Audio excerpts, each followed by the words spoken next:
Good morning. आज हमारा विषय है अलंकार, फिगर ऑफ स्पीच। अलंकार का शाब्दिक अर्थ होता है आभूषण या गहना।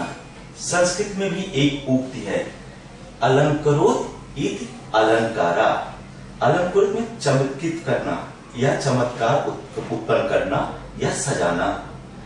मनुष्य अपने आप को सुंदर दिखने के लिए तरह तरह के आभूषणों का प्रयोग करता है, प्रसाधनिक सामग्रियों का प्रयोग करता है। उसी तरह से हमारे कवियों ने काव्य की सुंदरता को बढ़ाने के लिए अलंकार शब्द का प्रयोग किया है। काव्य में शब्द और अर्थ दोनों का समान महत्व होता है। कभी शब्दों के द्वारा काव्य में चमत्कार उत्पन्न होता है, कभी भाव या विचारों के माध्यम से या अर्थ के द्वारा काव्य में चमत्कार उत्पन्न किया जा सकता है। तो इस आधार पर अलंकार के दो भेद होते हैं, शब्दालंकार, अर्थालंकार। शब्दालंकार शब्दों के द्वारा काव्य में जो चमत्कार उत्पन्न किया जाता है उसे शब्दालंकार कहते हैं। उदाहरण जैसे तरन तनुजा तट तमाल तरवर बहु छाए। तावन की आवृत्ति यहाँ पर ता शब्द का प्रयोग करके शब्दों के द्वारा काव्य में चमत्कार उत्पन्न किया जा रहा है।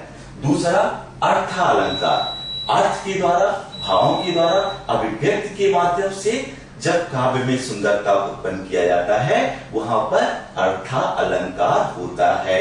जैसे सिंधु शब्द विस्तृत और अथाह, यहाँ सिंधु हम सागर भी प्रयोग कर सकते हैं, सिंधु भी प्रयोग कर सकते हैं। इसके भाव में कोई विशेष अंतर नहीं आता, सिंधु प्रयोग करिए सागर, तो इसलिए यहाँ पर अर्थालंकार होता है।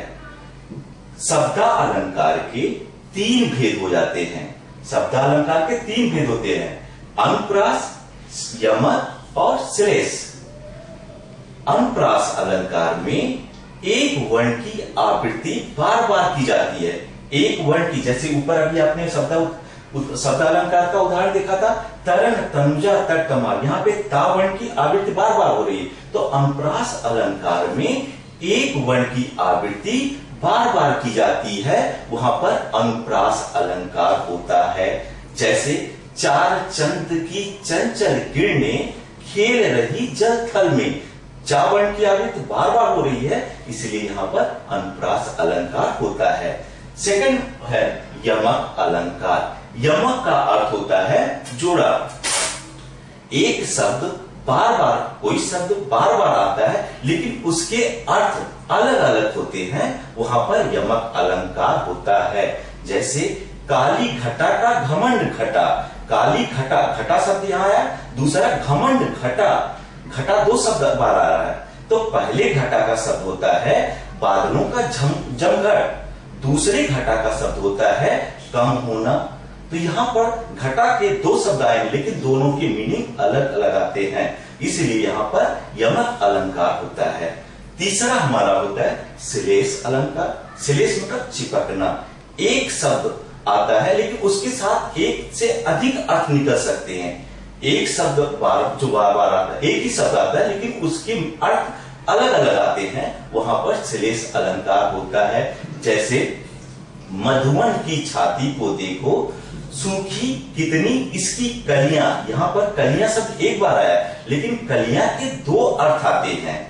एक कलियां का होता है फूल खिलने के पहले की अवस्था, दूसरे कलियां का अर्थ होता है यौवन के पूर्व की अवस्था।